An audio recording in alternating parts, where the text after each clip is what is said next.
I missed the plumber arc. Did he enjoy your Jackbox discourse? He arrived after my stream was over, which was beautiful. And I'll tell you, here's what happened. This is legit. Our sink is under warranty, so this cost me no money, which is great. Although I didn't know that until he was leaving. So I was waiting for him to give me a bill, and I had my credit card out. And he was just like, okay, see you later.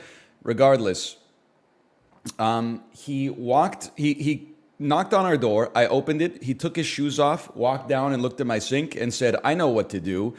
Walked outside to his truck where he was gone for 20 minutes. Then he walked back in with a little like plumber tool. And he said, it took me forever to find this. He walked down, popped off the knob on the faucet, tightened a screw or something like that, and then said, okay, it's fixed. See you later. Total time to fix the sink, once he got the tool, approximately 9 seconds. Probably took him 20 minutes to drive here, 20 minutes to find the tool, 20 minutes to drive back. Less than 30 seconds total work. How much was it? We need to have a real hard talk about this nation's attention span. The story in total was less than a minute long. It contained all the necessary information. It was completely encapsulated. It was a story Gyoza.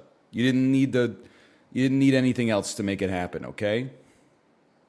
I'm tutoring a 9th grader right now. It's rough. Info.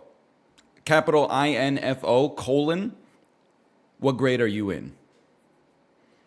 Because I'm not letting any 10th grader pop in here and say, oh, I'm tutoring a 9th grader. It's so hard.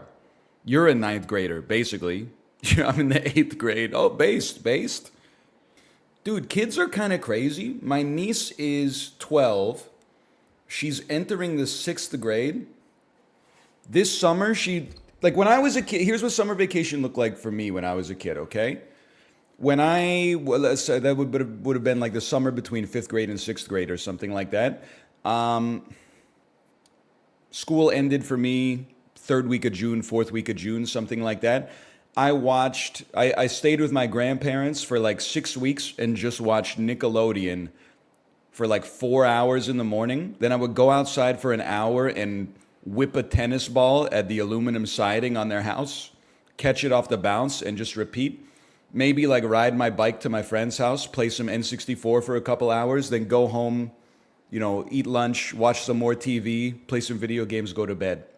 My 12-year-old niece already had an 8-day fencing camp that took place in New York State that she visited from Washington State. So she went across the United States for 8 days, came home for 2 weeks, did an intensive math class to help her skip a grade in math. Here's the thing, you might say, oh, that's cool. So she's going to enter the 6th grade, but she's going to be doing 7th grade math? No, she's already doing 7th grade math. If she passes the test, she's going to be in 6th grade doing 8th grade math.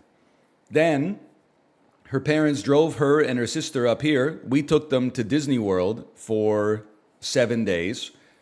They got back. They've been back for 12 days, 13 days, something like that. On Sunday, her parents are driving her and her sister up here. They're going to stay with us for a week because they're doing a fencing camp in Vancouver for a week.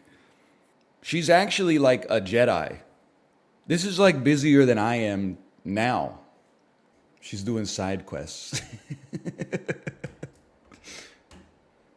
Also, massive amounts of privilege. Shut the fuck up. She's 11 or 12. I never remember. I think she's turning 12.